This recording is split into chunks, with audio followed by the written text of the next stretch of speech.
Sud Radio présidentielle 2022. La vérité en face. 9h33, la vérité en face sur l'hôpital qui attend encore des réformes de fond après ces 2 années de crise. Et pour en parler ce matin, Mathias Vargon est avec nous. Bonjour, bienvenue. Bonjour. Vous êtes chef des services des urgences et du SMUR de l'hôpital de La Fontaine à Seine-Saint-Denis et auteur de ce livre, L'hôpital, un chef-d'œuvre en péril aux éditions Fayard. Oui, alors c'est particulièrement intéressant parce que évidemment vous avez une expérience en fait du terrain. Oui, dans un. Oui, c'est le moins qu'on puisse dire, hein, depuis quelques petites années, quoi, bien sûr. Depuis le siècle dernier. Et puis, non mais vous avez une parole cash. Vous parlez vrai. C'est ce qu'on vous reproche d'ailleurs. Et d'ailleurs, non mais ce qui est intéressant, parce que évidemment sur les réseaux sociaux, Mathias Vargon, Emmanuel Vargon, etc. Vous le dites d'emblée dans le livre, hein, en préambule, arrêtez en fait avec ça, parce que bah oui. Elle, c'est elle. Ma famille ministre, et moi, je ne suis pas, évidemment, au soutien du gouvernement. On s'est rencontrés avant, quoi. On s'est rencontrés avant, on a chacun notre vie, on a le droit d'avoir nos opinions politiques. Elles ne sont pas complètement opposées, mais elles sont opposées sur certains sujets. On n'est pas forcément d'accord en permanence. C'est ça le débat. Hein. Ouais. Ça vous est arrivé d'être en désaccord avec Olivier Véran dans des interviews Oui, mais tout à fait. Mais c'est pas. Je vois rien d'exceptionnel à ça. Non, mais je le dis. Parce mais que on a tellement. Mais c'est intéressant en fait comme débat. C'est pas sur l'hôpital, mais c'est intéressant comme débat. C'est-à-dire qu'on a tellement polarisé les opinions.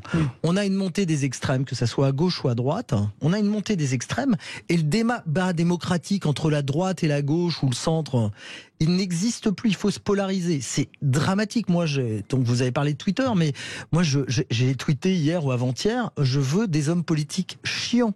J'en ai marre des grandes phrases, j'en ai marre des grands. Alors on les voit à droite et à gauche, enfin à l'extrême droite et à l'extrême gauche, on voit certains qui essayent de les mimer, des grands tribuns. On n'a pas besoin de tribuns. On a déjà une pandémie, on a déjà une guerre à nos portes, et on n'a pas besoin de gens qui nous foutent la guerre. Non efficaces. Mais être un tribun, pourquoi? Enfin, il y a un discours, c'est quoi? C'est exciter les foules? C'est pas assez le bordel en ce moment? Non, il y a un moment, il faut se calmer. Moi, je n'en suis pas un. Je suis aussi quelqu'un qui est un peu... bien sûr, mais... c'est pas ça que je recherche. Moi, je recherche des gens qui connaissent leur dossier, qui arrêtent d'essayer de nous foutre la guerre civile. Ce que je veux, c'est des gens chiants. Et donc, un débat droite-gauche entre des gens qui sont posés... c'est la démocratie, on peut avoir des amis de droite, on peut avoir des amis de gauche, on peut être marié à quelqu'un qui n'a pas forcément les mêmes opinions politiques. On est tous des démocrates, on est en République française. Moi, ce que je regrette, c'est ceux qui essayent de casser notre modèle républicain. Et c'est ce que je dis dans le bouquin aussi, c'est l'hôpital, c'est le modèle républicain. Complètement. Alors l'hôpital, est-ce que vous avez, avant de venir à vos pistes, vos solutions, hein, parce que vous faites un état des lieux et puis ensuite quelques pistes, là, ça devrait être l'un des sujets majeurs, finalement, de cette campagne, après tout ce qu'on a vécu. Mais ça devrait. Ouais, ça devrait. Et on n'en parle pas? Non, on n'en parle pas parce qu'en réalité, c'est un sujet extrêmement complexe. D'abord, il y a la guerre en Ukraine, hein, ça nous a un petit peu cassé l'ambiance. Oui, mais enfin, même avant, quoi. Hein. Mais oui, même pendant la pandémie, en réalité, on n'en a pas parlé. Pourquoi? Parce que c'est un sujet très complexe, que personne n'a vraiment la solution, que de toute façon, on sait que ça coûte beaucoup d'argent, que c'est changer complètement le système et que les professionnels n'y sont absolument pas prêts. Et que c'est ce que je disais sur les tribuns, c'est-à-dire qu'on nous a répété 5700 lits, 5700 lits, 5700 lits. C'est derrière, c'est quoi? C'est lits fermés. Alors on sait très bien que c'est pas les lits d'aigus, il y a quelques lits d'aigus, mais c'est pas les lits dont moi j'ai besoin chaque matin. C'est pas ces lits-là qui sont fermés. Et pourtant il s'est passé des choses. Il y a eu des annonces qui ont été faites. Alors les annonces faites, c'est le Ségur.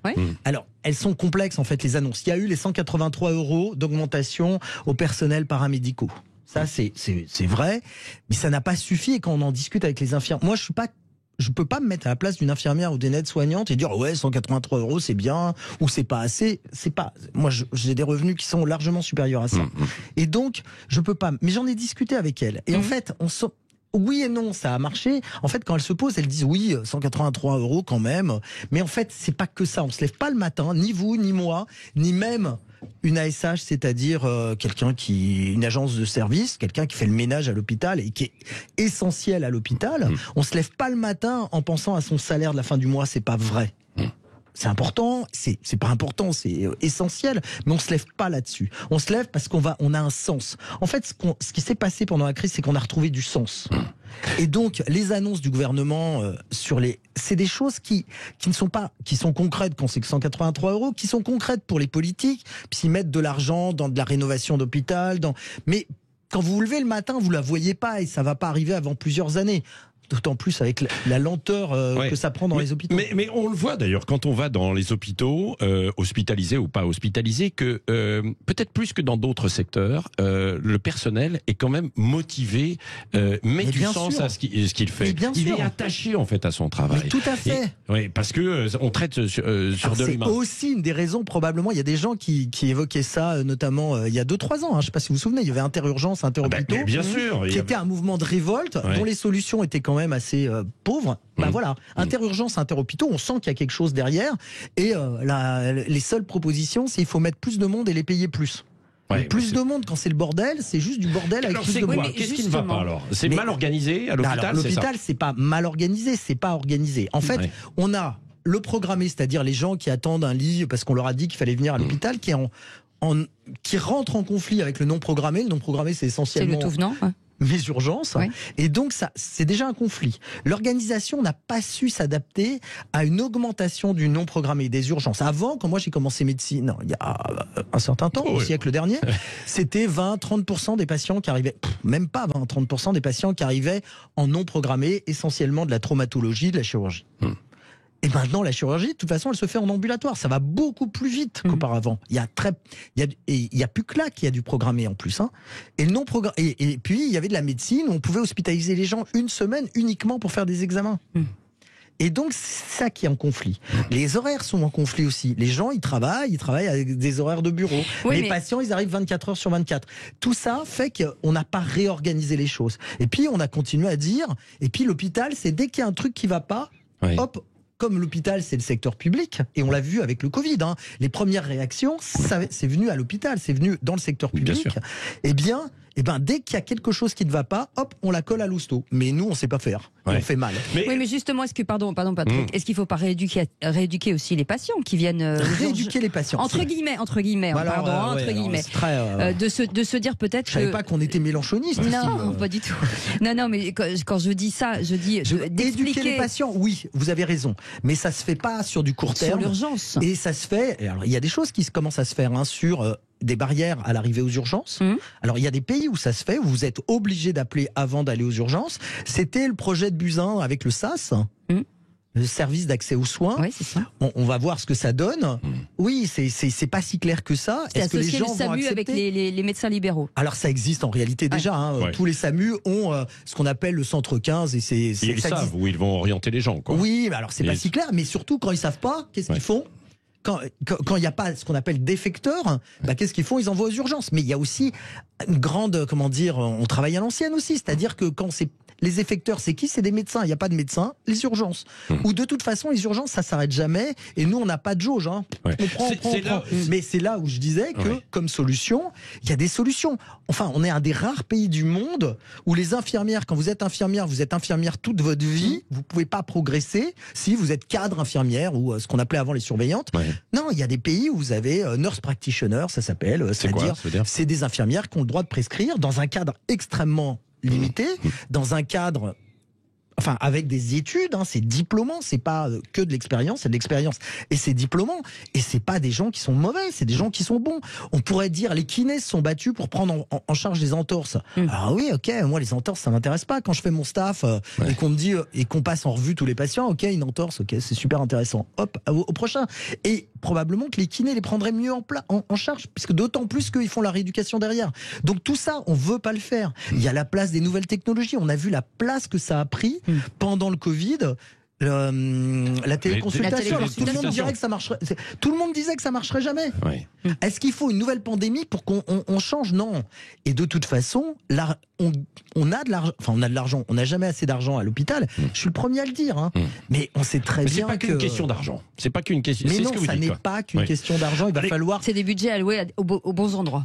Il faut allouer les budgets aux bons endroits et il faut savoir sortir de l'hospitalocentrisme. On ne sait pas tout faire à l'hôpital, on ne peut pas tout faire. Vous avez un énorme paquebot et cet énorme paquebot, il va à la pêche à la crevette en même temps qu'il voyage avec et c'est un médecin 200 personnes. Hospitalier qui le dit. Donc allez, on poursuit dans un instant, on va revenir sur toutes ces pistes que vous avez évoquées, notamment sur l'organisation. Quand vous dites, oui, c'est vrai, certains travaillent comme des horaires de bureau, sauf que les patients, c'est pas les horaires de bureau, c'est même plutôt l'inverse, bien souvent. Donc Donc comment faire pour s'organiser? On voit ça. Et puis si vous voulez réagir, posez des questions directement à Mathias Vargon. Il est avec nous. Hôpital, un chef-d'œuvre en péril aux éditions Fayard. Exactement, 9h43, tout de suite. Sud Radio présidentielle 2022. La vérité en face. Eh ben, il va falloir nous dire la vérité, Mathias Vargon, justement sur l'hôpital qui attend encore des réformes de fond, chef du service des urgences et du SMUR à l'hôpital de La Fontaine à Seine-Saint-Denis, auteur de ce livre Hôpital, un chef-d'œuvre en péril aux éditions Fayard. Oui, alors ils sont mal organisés, vous avez dit en fait tout à l'heure. Il n'y a même pas d'organisation. Il y a une organisation, mais chacun a son organisation en fait. Et c'est compliqué de les articuler entre elles. Mais non, c'est pas parce que en fait l'hôpital marche parce que tout le monde rame contre l'organisation. Mais les urgentistes ont l'impression de marcher contre l'organisation de la radio. Alors moi je m'entends toujours très bien avec le radiologue, mais on a des problèmes d'organisation. Lui il a sa file derrière. Les urgentistes s'organisent pas, on lutte contre les radiologues. Donc ça fait beaucoup plus de travail, alors ça pourrait être facilité. Les services de médecine, moi je les désorganise en mettant des patients alors qu'ils ont prévu d'en mettre d'autres. Tout ça n'est pas articulé. Et puis le management n'existe pas. Aucun d'entre nous n'a fait médecine ou n'est devenu infirmière pour devenir manager. Bah oui, et même nos directeurs d'hôpitaux, on peut pas dire que ce soit les meilleurs managers du monde. Et donc tout ce jeu, c'est difficile de faire d'organiser l'urgence face à l'organisation justement. Mais bien sûr que c'est difficile. Alors il y a des choses qui se sont faites, mais elles se font par à-coups, elles se font dans la douleur et parce que personne ne peut remettre le service à plat. Oui, mais alors est-ce que ce n'est pas parce qu'on se dit oui, mais attention, l'hôpital ce n'est pas une entreprise comme une autre, mais finalement ça devrait être considéré comme une entreprise. Non, c'est pas une entreprise. Non, mais en termes d'organisation. Non, parce que sinon on n'y arrivera pas. Parce que si vous faites une entreprise, quand vous faites une entreprise, vos activités déficitaires, vous les faites pas. C'est bien le problème. Or nos activités, elles sont déficitaires. S'occuper d'une personne âgée qui est restée, qui est seule à domicile. Qui est resté par terre pendant 2 jours. Donc il y a la partie médicale, mais la partie sociale. Et on n'arrive pas. Quand on parle du manque de lits, vous en parlez dans votre livre d'ailleurs en disant que vous n'arrivez pas à le gérer. Sortir. Quand on parle du manque de lits, par exemple, souvent c'est le manque de lits d'aval de l'aval, ce qu'on appelle, c'est-à-dire l'aval, c'est ce qu'il y a après les urgences. Mais l'aval de l'aval, ce qui est après l'hospitalisation. Et donc il faut trouver des soins de suite. Et comment on fait revenir les gens en ville. Le problème de l'hôpital, c'est aussi la ville. Moi, ma mère, elle décline depuis 2 ans. Et donc, je me retrouve face au problème que tout le monde a. Et ben, le jour où elle va pas bien, quand j'appelle l'infirmier, il fait pas les prélèvements à domicile, j'arrive pas à avoir le labo qui... Et moi, je suis médecin, donc c'est plus facile. Et quand j'appelle le médecin et qu'on me rappelle dans l'après-midi pour me dire que le médecin pourra pas passer, qu'il faut que je fasse le 15, finalement, si je suis pas médecin moi-même et si je fais pas ça, si je m'en occupe pas moi-même, ma mère, elle termine aux urgences. Donc on dit oui, il faut tenir les gens à la maison. Les médecins libéraux avaient raison il y a quelques années de s'inquiéter et de dire il faut une revalorisation aussi pour que il y a deux choses. On parle argent. Pour que des médecins viennent s'installer un peu partout, quoi. Alors le plus grand désert médical, c'est Paris là. Il faut arrêter aussi avec l'histoire de déserts médicaux. Non mais parce que à Paris c'est encore plus cher qu'ailleurs en fait pour vivre. Oui, mais il n'y a pas que ça. Il y a des médecins, mais il faut qu'ils... Le problème, encore une fois, c'est comment on organise, par exemple, le maintien à domicile des personnes âgées. Il y a la partie argent. Oui, une infirmière, c'est pas payé. Elle se déplace, c'est pas payé. Il y a cette partie-là, toujours cette partie argent. Mais la partie organisation, comment on fait pour que le système, il soit... Tout le monde vous parle de on est autour du patient. Moi, j'ai l'habitude de dire que à chaque fois qu'on vous parle d'autour du patient, il faut penser à République démocratique.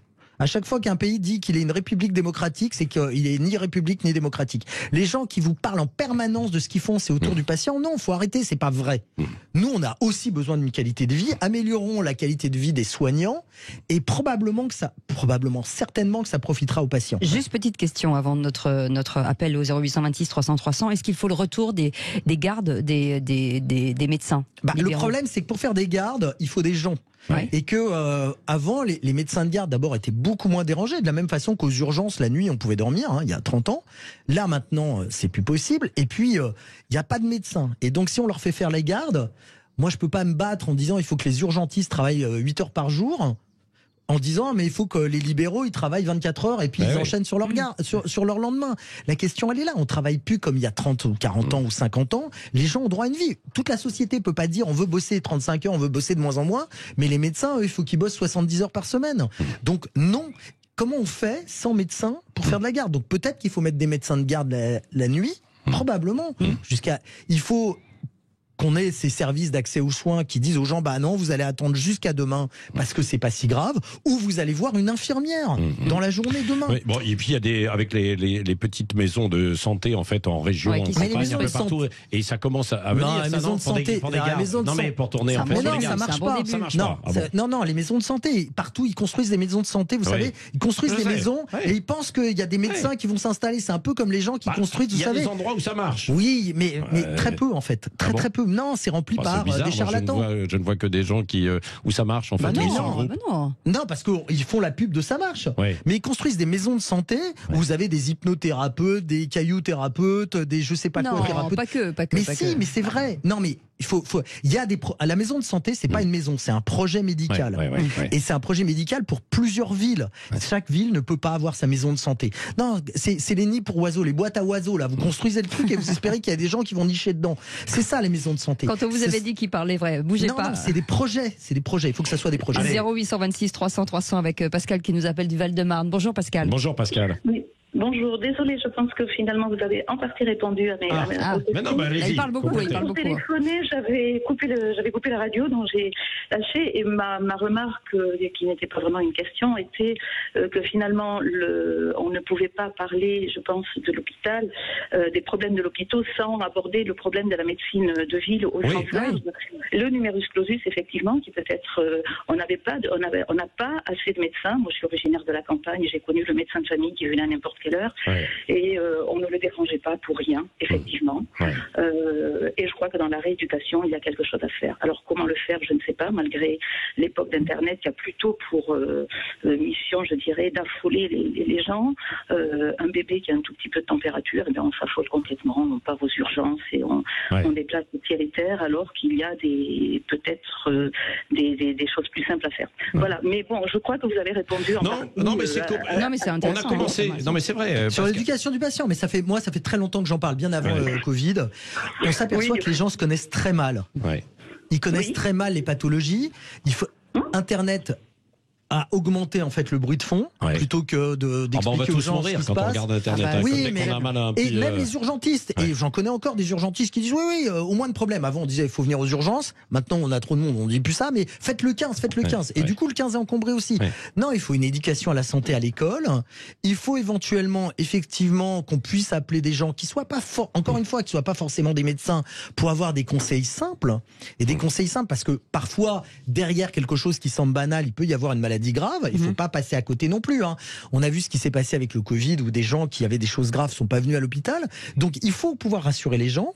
Il faut ces contacts-là. Il faut des sites internet qui expliquent. Encore une fois, moi, je suis allé en Suède. En Suède, vous faites sur internet, vous avez des algorithmes qui vous expliquent. Et si ça suffit pas, vous avez un contact téléphonique avec quelqu'un qui soit va vous rassurer, soit va vous envoyer une ambulance pour aller aux urgences, soit un SMUR. Mais encore il faut des sites officiels parce que là, il y a bien sûr, il faut des choses officielles. C'est le centre 15, les SAS probablement, et que les gens sachent ce qu'ils doivent faire et pas de toute façon on va béner aux urgences. C'est le mot qu'on dit, c'est béner aux urgences. C'est ça. C'est ce que font toutes ces régulations. Et d'un mot aussi parce que vous êtes en Seine-Saint-Denis, qui est une terre quand même un peu compliquée, bien sûr, avec beaucoup de population. Non mais c'est vrai, fragile, avec une population en fait immigrée qui est un peu perdue et qui vient plus facilement peut-être. Une population pauvre, immigrée ou pas. Oui, mais immigrée ou pas. Oui, mais quand même. Non, parce que il faut dire des choses. Non, mais c'est pas la question. C'est que souvent les problèmes de santé, c'est pas lié que à l'immigration, c'est lié aussi au niveau social. Et moi, j'ai des Français, j'en ai beaucoup des Français, mais disons des Français, des Gaulois, comme les aiment certains, mais qui ont les mêmes problèmes que les autres, qui vivent dans les mêmes conditions que les autres. Faut pas oublier ça. Non, c'est vrai. Non, mais il y a aussi les questions en fait religieuses qui progressivement apparaissent dans certains hôpitaux. On l'avait vu à Marseille. Est-ce que c'est le cas aussi ou pas? Alors, mais en fait, pas tant que ça. Moi, je peux pas passer pour un naïf. Je sais pas ce que les gens pensent à l'extérieur. Non, c'est pour ça, parce que vous êtes à l'intérieur, vous. Mais à l'intérieur de l'hôpital, moi, des conflits religieux, j'en ai pas des masses. Pourtant, voilà, on le sait. Bon, j'ai beaucoup de collègues qui sont musulmans, autant le dire. Je sais pas vraiment. Certains qui sont. Puis j'en ai qui pratiquent pas. On croit que. Enfin, on nous fait croire que tous les musulmans sont hyper pratiquants. Parce qu'il y a quelques urgentistes qui ont alerté. Il y avait Patrick Pelou. Oui, il y a Patrick Pelou. Attention à Patrick Pelou. Patrick, je le connais depuis très longtemps. Quand même, le Bataclan, ça a été pas le Bataclan, Charlie, ça a été un énorme choc pour Patrick. Et donc, il est très focusé là-dessus. Mais qu'il y ait des gens dingues dans partout, des médecins, des infirmières qui sont hyper religieux, il y en a chez les musulmans, il y en a. Moi, j'avais une interne juive, et je suis juif, qui croyait pas au darwinisme, quoi, interne. Et elle a appris ça à l'école. Donc, oui, il y a un problème avec les religieux qui nous emmerdent bien en ce moment, quelle que soit leur obédience, et qui devraient garder leurs opinions pour la synagogue, la mosquée, l'église ou je ne sais quoi. Ça, je le pense aussi. Et maintenant, à l'hôpital, oui, de temps en temps, on a des problèmes. Moi, je suis pas en gynéco. Je pense qu'en gynéco, il y a un peu plus de problèmes. Mais c'est pas dramatique. Et puis qu'une femme veuille être vue par une femme. Non, mais avant, j'étais dans un autre hôpital. Ça n'a rien à voir avec la religion. Voilà, c'est un peu de pudeur ou qu'un jeune homme. En général, c'est plutôt les jeunes qui veuillent être par un autre homme. C'est possible. Quand il y en a pas, quand on peut faire, c'est normal. Quand on peut pas, on peut pas. Mais des conflits religieux en permanence, moi, je vis pas dedans. Après, peut-être qu'à l'extérieur de l'hôpital, les gens pensent différemment. Mais j'ai des internes, souvent des infirmières qui sont voilées. Parfois, c'est en les croisant à l'extérieur que je m'en aperçois. Donc chacun sa vie, quoi. Tant que c'est pas un mouvement politique, moi j'en ai rien à foutre que les gens mettent le voile. Mais pas à l'hôpital. À l'hôpital, c'est laïque et on garde ça. C'est ce que je disais sur la République. Merci beaucoup, Mathias Vargon. Parlons vrai avec vous, et on a parlé vrai. Et votre livre, Un urgentiste au combat, hôpital, un chef-d'œuvre en péril, aux éditions Fayard. Vous voyez, on n'a même pas parlé du Covid, quoi. Même si il faut être prudent parce que. Faut être prudent.